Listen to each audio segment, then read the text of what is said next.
In other words, don't think this is just about what you have inherited from your parents. I speak to a lot of people like this who are very well intentioned, and I would ask them about their relationship with Jesus, and they haven't settled this in themselves. They haven't had that moment where Christ locks eyes with them and asks them the question, who do you say that I am? In some ways, they're still trading off the faith of their parents or their parents' parents. And there's kind of a tradition that's been passed down, but it's not animated by a personal revelation, which we'll get to in just a second. And so this is the question that we face, guys. And it's the question that the Lord is asking you. Jesus looks at you, even as you listen to this.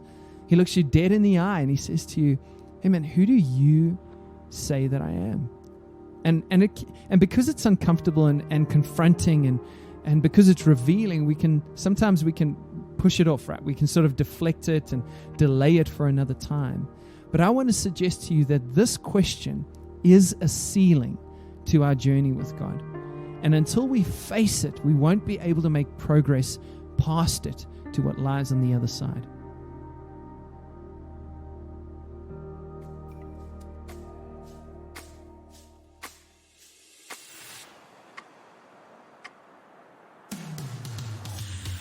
Welcome to the Follower Podcast, a place for conversations and ideas on how we follow Jesus to the depths of his heart and the ends of the earth. Follow is a community of learning and practice in the way of Jesus. And you can find out more about resources, events, and how to get involved by visiting www.wearefollower.com or finding us on your social media platform of choice. We hope you enjoyed this episode with your host, Matthew Lewis. Welcome back to the Follower Podcast and our current series called We Are Follower. With 4 episodes behind us, in this series, we've covered a lot of ground, right? We've looked at both the why and the what of follower. In other words, we've spoken about our desire to see people live into the fullness of life that Jesus offers, and we've noted that so many people who would call themselves Christians or even people who find themselves in the Christian faith don't necessarily live into that fullness. And so that's the challenge before us. How do we serve the church? How do we become a people who are not only conceptually talking about the fullness of life that Jesus comes to offer us, but who are experiencing that fullness of life? That's the why behind follower. And then in terms of the what of follower, we've spoken about how this happens in the context of a community of learning and practice in the way of Jesus. And if you haven't listened to all those episodes, I would just encourage you again, as I've been doing pretty much every episode of this series, go back, have a listen to the previous episodes. Reason being, every thought develops from the last one. And so this is kind of part of an unfolding picture for the follower community. Not only is this explaining to you what follower is, but I'm hoping that it's helping you in your own transforming friendship with God. In this episode, we shift our focus from the what of follower to the who of follower. And what I mean by this is that we'll be exploring some of the distinctives of the follower community, the things that kind of make us us. And I'm going to do this by unpacking a phrase that sort of lies at the heart of the follower community. It frames our story and reminds us of who God has called us to be as a community. And that phrase is following Jesus to the depths of his heart and to the ends of the earth. I remember the first time this phrase started to build up inside of me and us as a community. I was actually in a worship event, and guys were worshiping, and there was a beautiful sense of the Spirit of God. And then there was this phrase that people were using, was like the ends of the earth, the ends of the earth. And I felt like that was not only something that God was stirring up in the church at that time, but something that God wanted to stir up inside of us as a follower community. This idea of being able to be willing and so surrendered that we would just go to the ends of the earth for him. And the more we explored that as a community, we realized we couldn't really go to the ends of the earth unless we went to the depths of his heart. And that really was the marking of the kind of following of Jesus that we wanted to lean into. And so kind of buried in these simple words are what you could call the 4 values of follower. And these values help us live from the heart, from places of deep meaning and deep authenticity into this way of Jesus and to do that together. And it's important to know that because follower is movemental in its understanding, in that we're not kind of centralized, we're decentralized, and we are hoping that God will use this work to bring all kinds of people from different backgrounds, different cultural spaces, different parts of the world, different churches around tables so that we can be strengthened by one another's following of Jesus. So because that's the case, we need just some core anchoring things that make us follower. And these values would be that. To stick with the analogy we've used in this series, if the why of follower is a seed and the what of follower is a greenhouse, then the who of follower, the values of follower, is the kind of atmosphere that fills that greenhouse. There are many communities of learning and practice in the way of Jesus around the world. Our friends at 24/7 Prayer, some of you may be familiar with Renovare or Practicing the Way, John Mark Cober, or the Transforming Center. Many groups of people who are wanting to do the same thing. It's not a new idea we're going after here. In fact, it's quite an ancient idea. Actually, we draw from a rich tradition of people who have walked Jesus' way over thousands of years.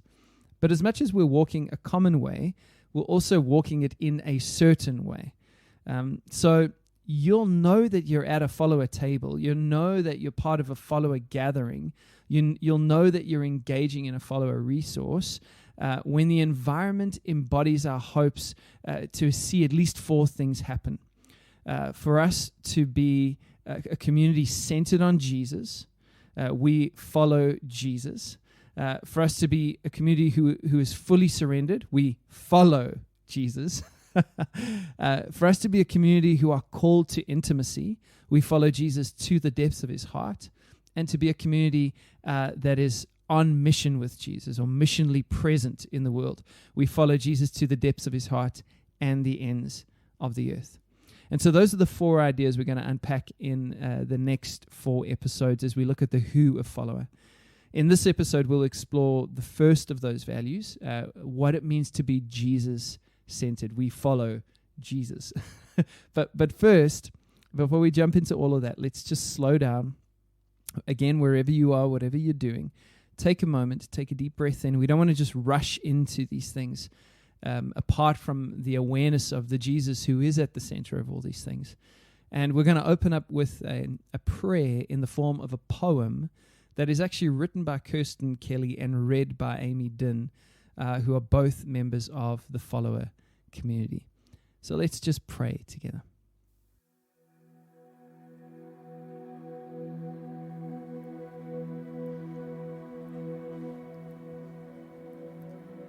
I lie on my back on a cool summer night, gazing at the stars, sensing your presence next to mine. Hearts entwine, the air is so cool. As the breeze gently blows, leaves chatter and chime. Singing praises to the one through whom all things were made, making a way for all things to be reconciled. Yet, in the bright light of day, my heart starts to sway. The world starts to speak as your voice slips away. A heart once devoted in all of your grace begins to forget the one whose hand put each star in their place, slowly allowing you to be replaced by things of the world, promising everything, lying to my face. Lured by the charm of broken ambition, my eyes set on high places they were never meant to focus. Broken devotion, false gods occupying spaces they were never meant to fill. Then I hear you whispering my name, calling me back to embrace the one through whom all things were made. Heart full of disappointment and tears, hands empty, having tried it my way. I hear you whispering my name. I see your face. I lower my head in shame. I want to run as the sound of your feet walk my way, the warm touch of your hand under my chin, makes my skin stand on edge. As you lift my head, in an instant, remembrance floods my heart, reoccupying the place only you are meant to fill. I lie on my back. It's a beautiful summer day. The warmth of the sun shines down on my face. Your presence fills the spaces within and without. Breathing deeply, the fragrance of your beauty overwhelms my heart. And as the earth revolves around the sun, I hope my life will forever revolve around yours. So let's kick off this conversation about being Jesus-centered. I'm going to start with a reading from the Gospel of Matthew, chapter 16, verse 13 through to 20. And then we're just going to unpack a few key ideas from this passage that help us understand what we mean when we talk about being Jesus-centered. Let's read together. When Jesus came to the region of Caesarea Philippi, he asked his disciples, "Who do people say the Son of Man is?" They replied, "Some say John the Baptist, others say Elijah, and still others Jeremiah or one of the prophets. But what about you?" he asked. "Who do you say that I am?" Simon Peter answered, "You are the Messiah, the Christ, the Son of the living God." Jesus replied, "Blessed are you, Simon, son of Jonah, for this was not revealed to you by flesh and blood, but by my Father in heaven. And I tell you that you are Peter, and on this rock I will build my church, and the gates of Hades, or hell, will not overcome it. I will give you the keys of the kingdom of heaven. Whatever you bind on earth will be bound in heaven, and whatever you loose on earth will be loosed in heaven." Then he ordered the disciples not to tell anyone that he was the Messiah. So, an interesting conversation here happening between Jesus and his disciples, and we really want to unpack what this means, or what this has to do at least with us being a Jesus-centered community, and not just for follower. As always, as you listen to this, whether you're leaning in the direction of the follower community or not, for you as a follower of Jesus, this is a key principle for you that we're going to get from this passage. So let's just start with the context, right? When I look at this passage, I can see at least two things that we have in common with this context. I see opposition and I see confusion. So let's just start with opposition. The passage opens up by making a point to mention that Jesus was in the region of Caesarea Philippi. What's important to know about Caesarea Philippi is that it was the largest source of water for the Jordan River, found at the base of Mount Hermon, and kind of in the region of Galilee, right? And it had been a place of idol worship for a long time. From the Old Testament, the worship of the Baals, and then as it progressed, it became a worship center for Greek gods, fertility gods, and then most notably the god Pan. Now, years later, when Rome conquered the city, the Herod Philip, at the time, who was the Caesar, he rebuilt and named the city after himself, which is why it's Caesarea Philippi. But the town itself continued to focus on this worship of Greek gods, particularly this god Pan, which was a fertility god. And in the mind of the pagan worshippers of that time, there was a cave, right? They're in Caesarea Philippi, where the water flowed. And this cave was a gateway to the underworld in their mind. This was a place where the fertility gods would come and live in the winter. And this particular cave was called the gates of Hades, or the gates of hell, the gates to the underworld. And in order to entice these gods, the people of the region would come and perform all kinds of evil acts, particularly sexually evil acts, because it was fertility gods. So basically, imagine in our context a kind of like a debaucherous type red light district experience in service and favor to these Greek gods of fertility, this god of Pan. And this is happening at this site, which is in Caesarea Philippi. And there is this cave there which is called the gates of Hades, or the gates of hell, this doorway to the underworld. It brings a whole new light to when Jesus says the gates of hell will not prevail against his church. There's a link there, right? Again, with scripture, think of it as like double-clicking on the internet. I think I've had this conversation with you guys before, but if I'm on a website and something's highlighted and I double-click that thing, it takes me to another space, another blog or another article that is linked in some way to that thought. So the whole Bible is hyperlinked in that way.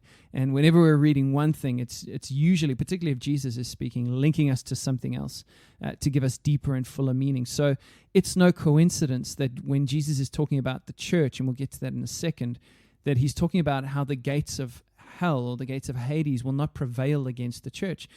Because it's likely, if he was in the region of Caesarea Philippi and is using this language, it's likely he was in this area, this space called the gates of Hades, which was a pagan worship site. Okay, why does this matter when it comes to the idea of putting Jesus at the center? Because our context is not that different to the context that Jesus is speaking into right here. So we're going to unpack the conversation that Jesus has in just a second, but it's important to understand the context in which Jesus has that conversation, right? Sometimes I think we get this picture of Jesus where he's just hanging out with his disciples and everything's very kumbaya and everyone's floating on clouds and it's this perfect situation. And we go, well, of course they could have followed Jesus. Of course they could have been obedient to the things he was saying or given their lives to him. It was so much easier for them.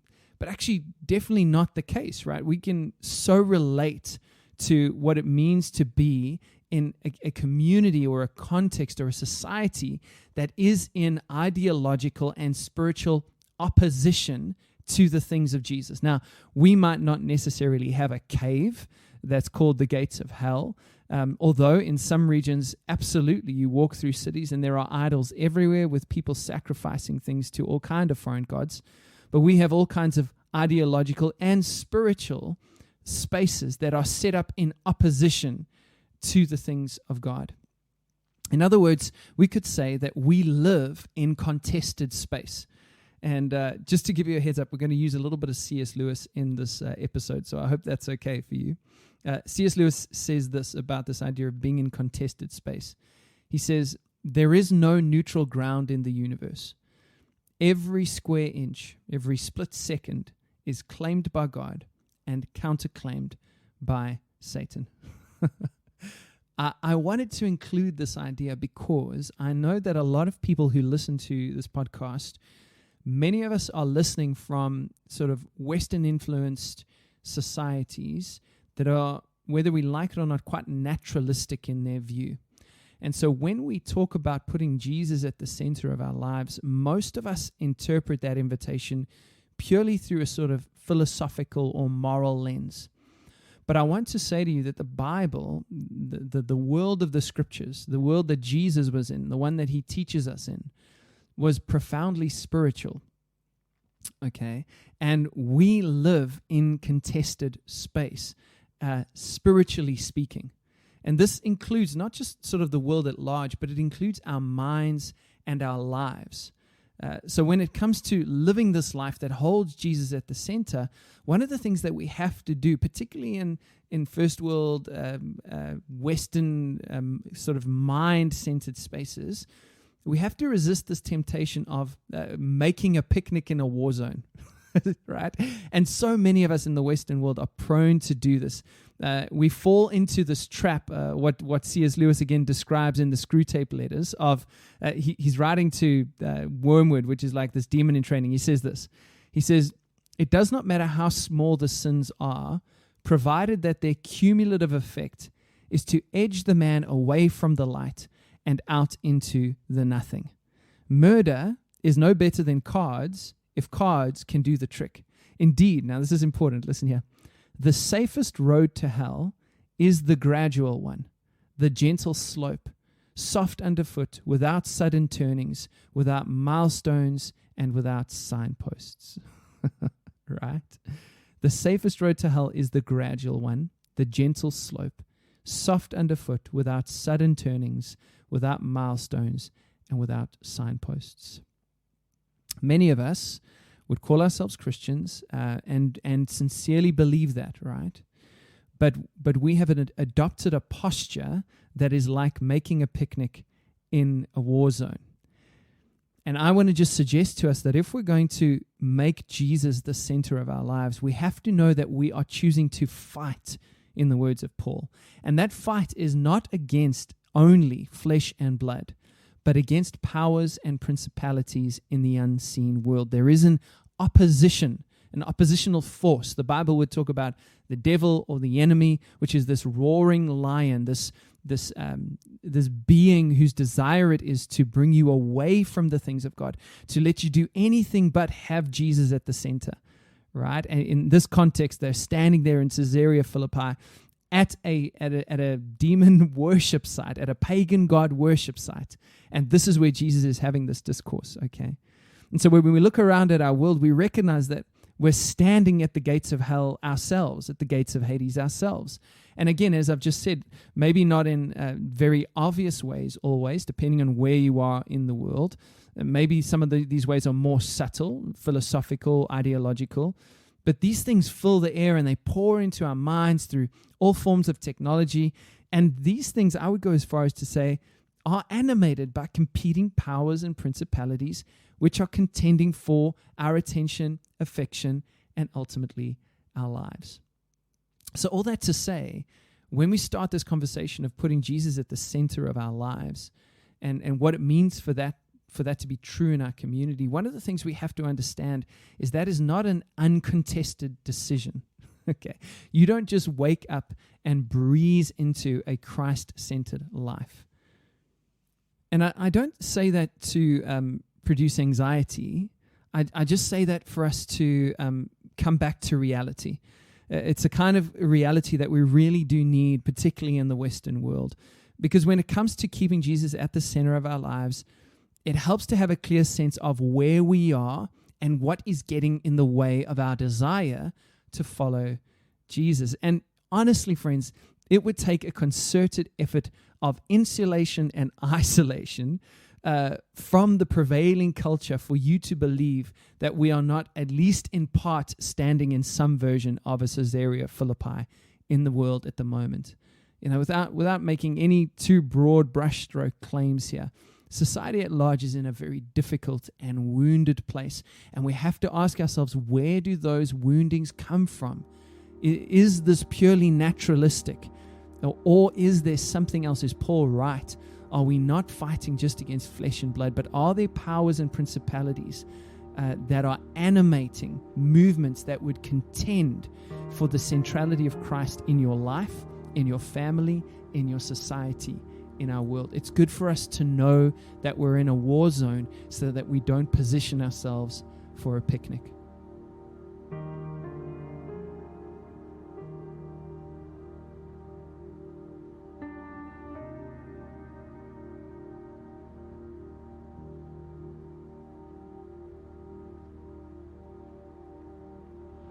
That would be the first thing I'd say. The second issue that would be important to raise in terms of the context is not only the opposition of the context, but the confusion of the context. So we see here Jesus says to them, as he's standing here in Caesarea Philippi, and just imagine in this moment, what are they seeing? I don't know, but what are they seeing? What's happening at this kind of these gates of Hades, this place, this worship center? Jesus says this. He says, "Who do people say that the Son of Man is?" And now, just before I move on, this is brilliant hyperlinking from Jesus. Okay, Jesus didn't just kind of make up this phrase for himself. What should I call myself? I think we'll go with the Son of Man today. No, he is pulling from the Old Testament and pointing to the culmination of all things. And I'll give you an example of this in just a second. But what it is important to know here is that this phrase, the Son of Man, is the phrase that Jesus uses the most for himself in the Gospels. So when Jesus is describing who he is, when he's giving himself a title, the title he most uses is this title, the Son of Man. Now, why is that? What is he drawing from? What is he pointing to? Okay, let's look at what he's drawing from. If you go to the book of Daniel, chapter 7, 13 to 14, Daniel has this vision, right? And in this vision, this is what he sees. I'll just read it. I saw in the night visions, and behold, with the clouds of heaven there came one like a Son of Man.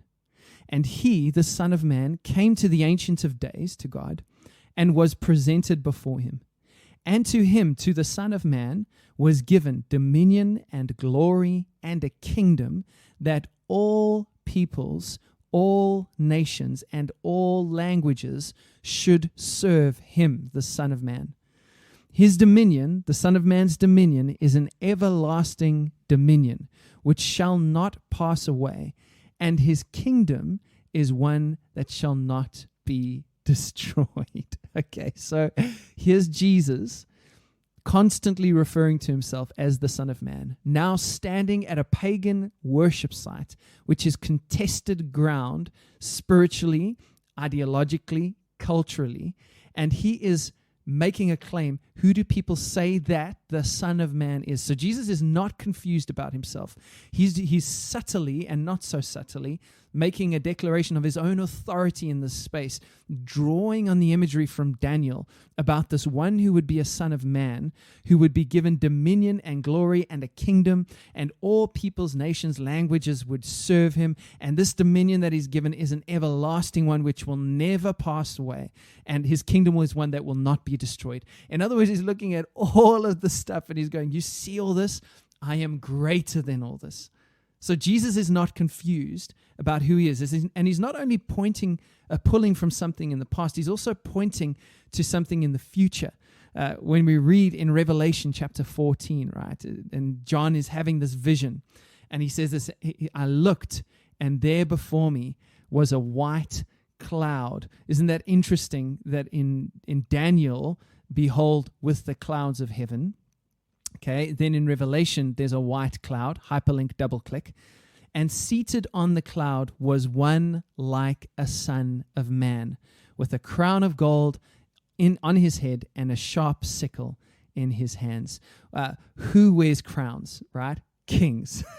And sickle, obviously, a picture of judgment. So here's Jesus not only drawing from the past, but pointing to the future and locating himself as the individual that this is talking about. And these are just two isolated verses, but you could look at the whole the scriptural narrative, and you will find the Son of Man imagery pushing through all of this. So here's Jesus. I just imagine him looking at his disciples. He's going, who do people say the Son of Man is? I wonder what that phrase would have done to them as they heard it in that moment in Caesarea Philippi. Just a question of wondering. So Jesus is not confused about who he is, right? Almost like there's this defiant statement that's going on. But notice the response of the disciples. Some say John the Baptist, others say Elijah, others say Jeremiah or one of the prophets. So this is not necessarily to say that the disciples are confused in this moment, but it is to say that the people are confused. Society is confused. Then, as with now, people weren't sure what to do with Jesus. And notice these are not defamatory titles here. These are honorable titles, right? John the Baptist, one of the greatest and last of the Old Testament prophets. Elijah, man, or Jeremiah, or one of the prophets. So they're not saying Jesus is bad by any means. They're saying Jesus is great. But what they're not saying is Jesus is God. And this kind of confusion that was obviously prevalent at the time is the same kind of confusion that gets in the way of us putting Jesus at the center of our lives in the world today. Because people are happy to accept the teachings of Jesus, guys. Most people would agree that Jesus is wise, that he was a good man, that he's even someone we should aspire to be like. When it gets difficult, when people struggle, is when we seem to say about Jesus the kinds of things he said about himself. That's when the topic of Jesus and the person of Jesus becomes contentious. Now, when we're talking about putting Jesus at the very center of our lives, in other words, Christ becomes the fulcrum around which our whole world turns. If Jesus is just a John the Baptist or an Elijah or a Jeremiah or one of the prophets, there's no reason that we should build our whole lives around He doesn't then deserve the place to be center of our lives. But if he's more than that, if in his words he is in fact the Son of Man, the Messiah, the Son of God, which we'll see in just a second, then of course he's a whole different prospect. And the challenge of this is, and this is why people push back often against this, is because there is a certain exclusivity and expectation that comes with a Jesus who is not just a good teacher, but actually God. And that is our point of resistance. We are happy to take his advice. We're happy to weigh it up in the context of other advice. What we're not happy to do is to enter into the exclusivity. Well, if he is God and the things he said about himself are true, well, then that's a pretty exclusive claim. And the expectation then, well, we have to then do something with that. And this is why we push back. And just like the crowds that these disciples are alluding to, we could say something like, well, he's a good teacher. He was a good moral leader. But this whole idea of him being God or the Son of God, I'm not so sure about that. And in response to that, I would simply give you the words again of Uncle C.S. Lewis here. He says this, I am trying here to prevent anyone saying the really foolish thing that people often say about him, that is Christ. People often say, I'm ready to accept Jesus as a great moral teacher, but I don't accept his claim to be God. That is the one thing we must not say. A man who was merely a man and said the sort of things Jesus said would not be a great moral teacher. He would either be a lunatic on a level with the man who says he is a poached egg, or else he would be the devil of hell. So, you must make your choice. Either this man was and is the Son of God, or else a madman, or something worse. You can shut him up for a fool, you can spit at him and kill him as a demon, or you can fall at his feet and call him Lord and God. But let us not come with any patronizing nonsense about his being a great human teacher. Listen carefully. He has not left that open to us. He did not intend to. These two elements, the context of this passage and the initial confusion that opens it, speak not only to the cultural moment of this conversation, but speak to the cultural moment of our time as well. We live in a context of opposition and confusion, contested space for your soul, right?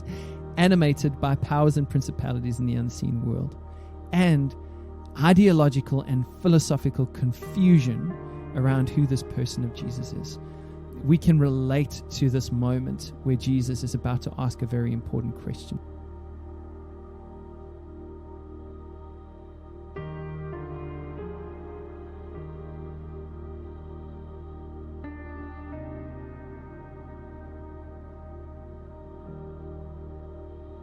And that brings us to the point of confrontation, right? So Jesus has heard this. Remember the context that he's standing in. And I can imagine in this moment, maybe a smile comes across his face, or maybe not. Maybe he sterns up a little. And maybe he leans in and kind of has eye contact with his disciples in this moment. And I can imagine him almost sort of eclipsing the stuff that's going on around them and within them. And he asked them this question that must have in this moment shook them. I would imagine, right? Like there's all of the stuff going around in these gates of Hades here in Caesarea Philippi. There's this question of, well, who do people say that I am? Jesus just called himself the Son of Man in this moment. We're pulling all kinds of cultural trigger points. And then Jesus looks them dead in the eye and he says this, but who do you say that I am? Who do you say that I am? If we want to be a people who hold Jesus at the center of our lives and our communities, a follower wants to be a space where Jesus is really at the center, this is really the question that matters most. And it's a confronting question. It's an unsettling question. But it's a question that nobody else can answer for you but you.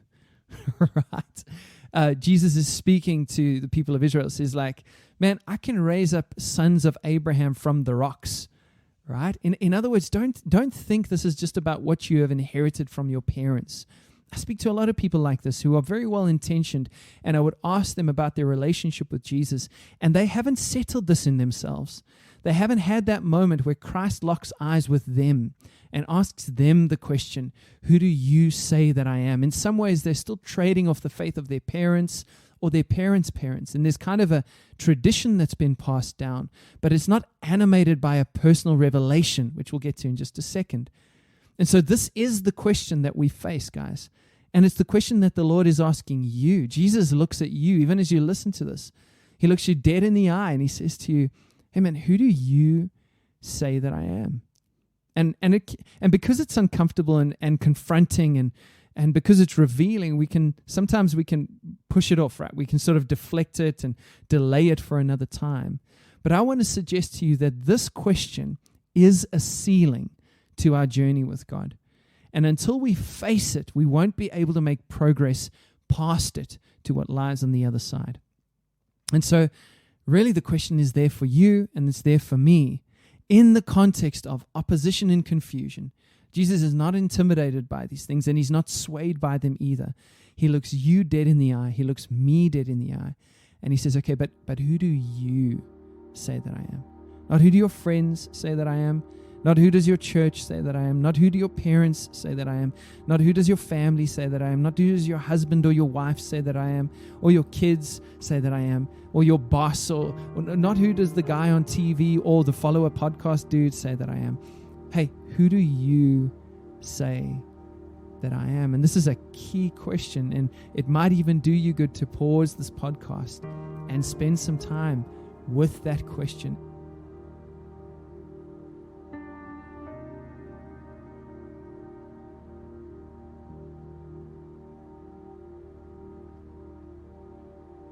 And that question then, of course, stirs the disciples and leads to a declaration. And this declaration is critical and important. I imagine the disciples sort of standing silent, looking at one another, almost like children, as the intensity of the moment is kind of weighing on them. I imagine them looking to the left and the right, or who's going to say something? And then I imagine Peter in his very classically Peter way, opening his mouth before he even knows what's actually going to come out of it. And here are these words, and he's like, you are the Christ, the Messiah, the Son of the living God. I wonder if there's like a silence that hushes over them as those words come out. I wonder if maybe Peter puts his hand over his mouth, wide-eyed, amazed at what he has just said. Maybe the air got thin for a moment and Jesus just let that phrase hang in front of them.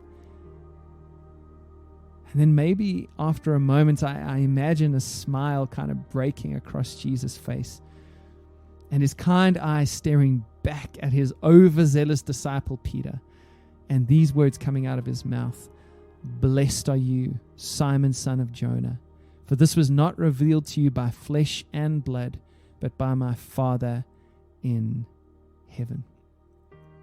This is a key phrase here, guys, because Jesus asks us that question, right? Who do you say that I am?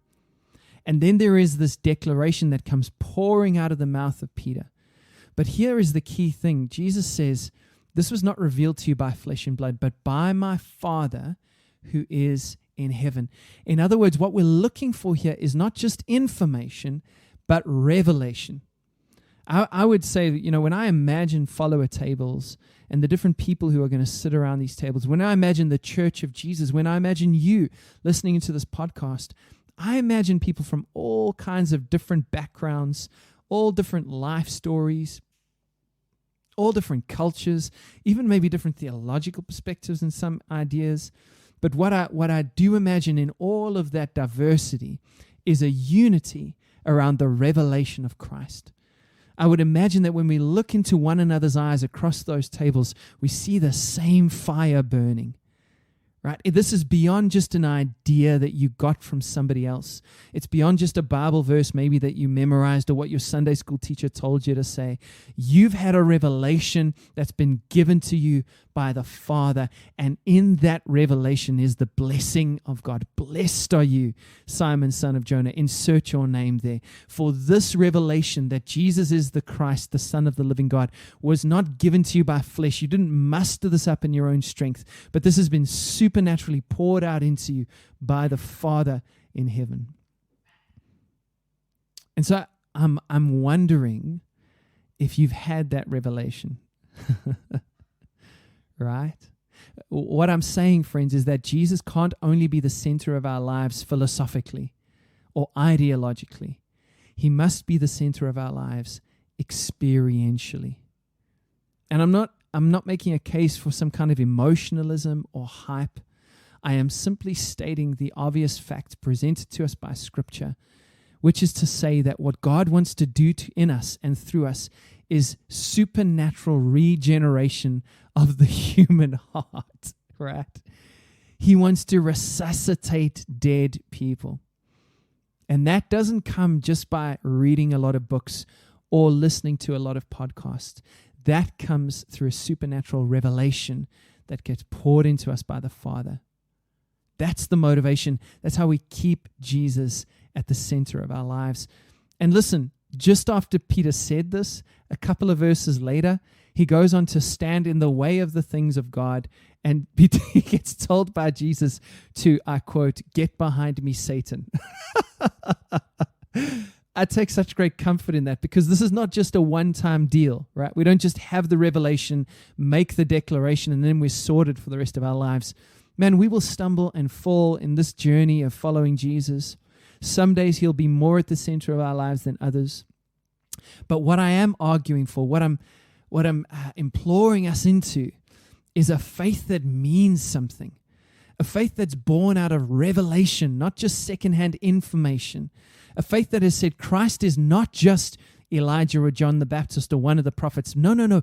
This is the Christ. This is the Messiah, the Son of the living God. And because that is true, there's nothing more important in life than him. That's the case I'm making. And I wonder if you've had that moment. I wonder if you've had that moment in the midst of ideological and spiritual opposition and confusion that dominates the day that we're in right now, our age.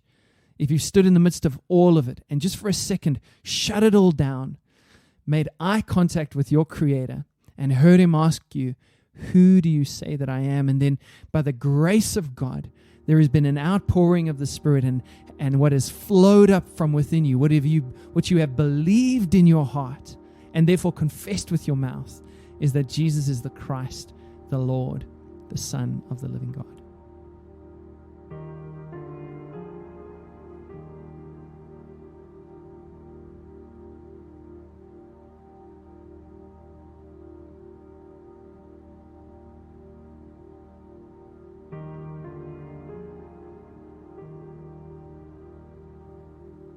And then this isn't just about you, right? Because what I love about this is that this declaration, this revelation that leads to a declaration, moves into a commissioning. Jesus says it this way. He says, "This has been revealed to you by my Father who is in heaven." Verse 18. "And I tell you that you are Peter." So I love how there's a new name that comes out of this revelation. That's just a thought for you there. It reminds me of when Isaac is wrestling with the angel who is a Christophany, a sort of pre-picture of Jesus, the pre-incarnate Christ. And in this wrestling, there's I won't leave until you bless me. And then there's the touching of the hip and the giving of a new name. Now you are Israel. So names were really important in the biblical culture. And so here's this moment of Jesus giving him this name, Peter, which means rock.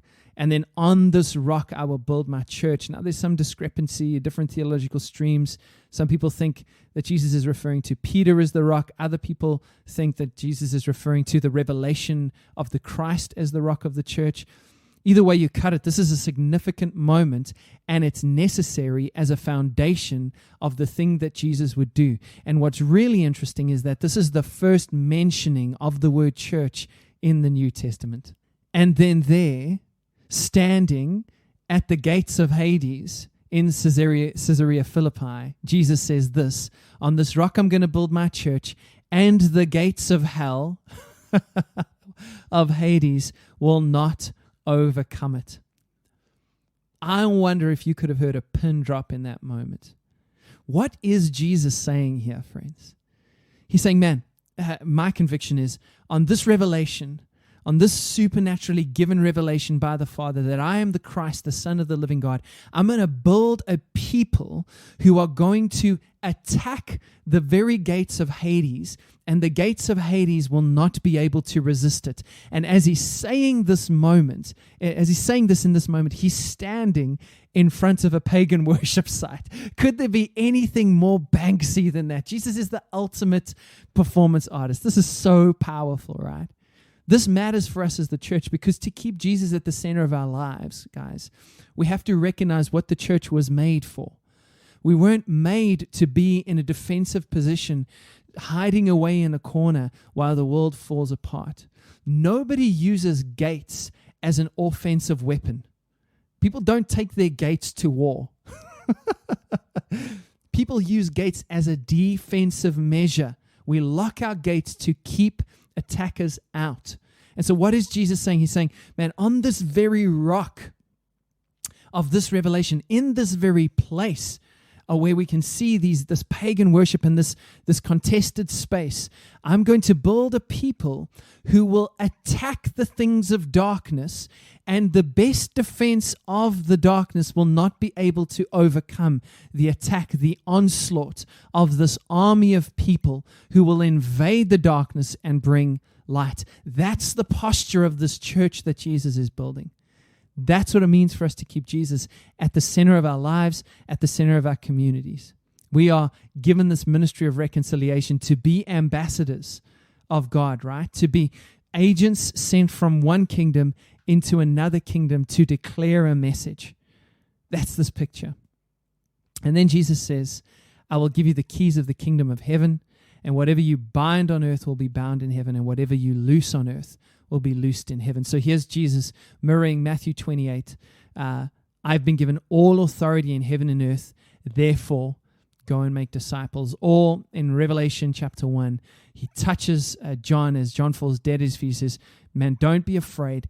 I have the keys of life in Hades, right? So Jesus is talking about this church that's going to overwhelm the defensive measures of hell and bring the light of the kingdom there.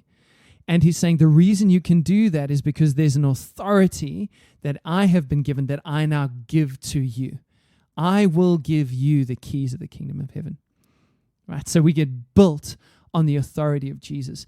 We can't be the church if Jesus is not in the center of our communities, because we're not trading on our authority. We're trading on his.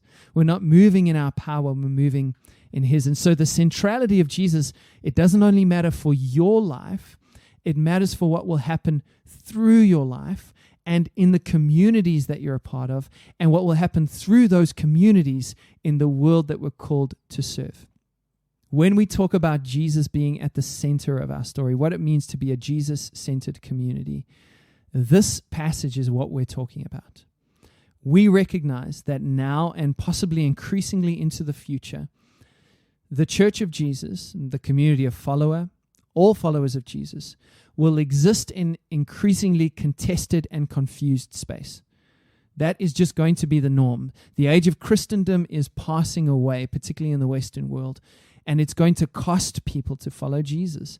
And if you haven't seen that yet, I would just encourage you to turn on the news or look around, or there's an excellent podcast called Rebuilders, Mark Sayers, helpful stuff. But anywhere you look right now, you can see we're in contested and confused space around the things of the kingdom.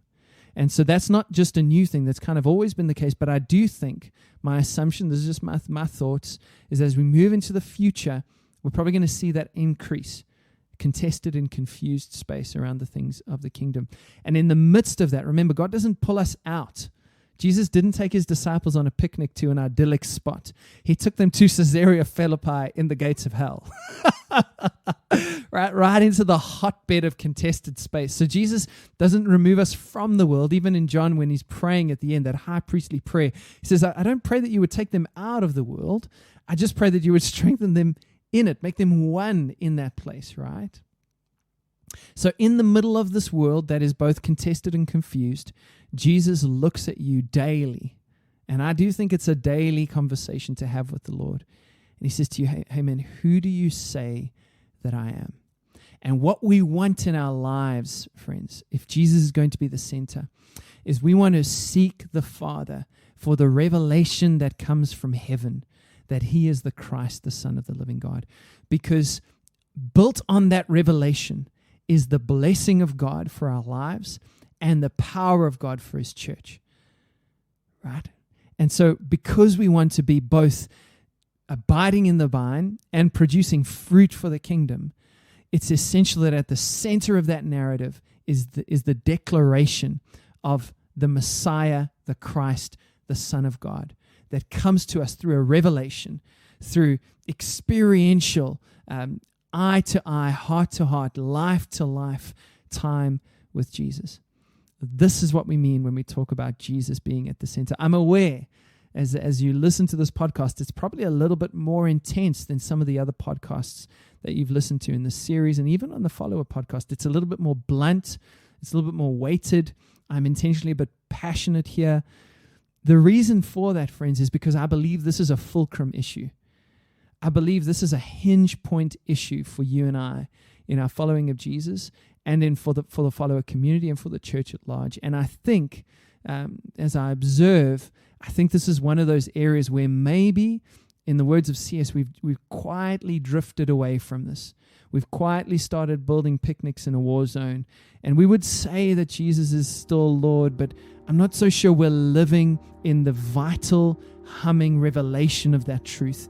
And I think we need to come back to that place. We need to petition the Father again for that revelation of who he is, that our eyes would be open constantly to the beauty, to the glory, to the centrality of Christ. I think it's vital, not only for your faith as an individual, but for the vitality of the church at large, and certainly for the follower community.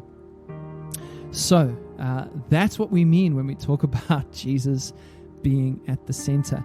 And this is what we're hoping will kind of fill the atmosphere whenever we gather around follower tables, or whenever you experience a follower resource or some kind of follower gathering, even either online or in person. And we pray that this is one of the ways we would serve the church, as we serve in different capacities to help the church be all that it can be, and our little part of doing that. We hope one of the ingredients we'll bring to that space is a fresh revelation of the centrality of Jesus in our lives and in our communities. That's all for this episode. In the next episode, we're going to be talking about what it means to follow Jesus, what it means to be a fully surrendered community. In other words, when Jesus is at the center of our lives, how do we respond to that? What happens next? And so looking forward to that. I hope this was helpful for you. As always, if you enjoyed this, if you found this helpful, if you'd like other people to hear it, please share it. Please leave reviews, guys. It helps so much when you leave reviews on the podcast. And give us a like, share it on your social media platforms, all those kinds of things. And then if you have any questions or thoughts that you'd like to share, just get a hold of us. You can get a hold of us on social media, or you can connect with us through the Follower website at www.wearefollower.com. That's all for this episode, and we'll chat to you on the next episode of the Follower podcast. That's all for this episode of the Follower podcast. If you found it helpful or inspiring, please consider sharing it and leaving a review on your podcast platform to help us connect with more people around the world. If you would like to support the ministry of Follower with a monthly contribution or one-off donation, you can visit www.wearefollower.com/support. And to say thank you, we'll send you a free copy of Live the Story, an ebook that helps you learn to share your faith with others.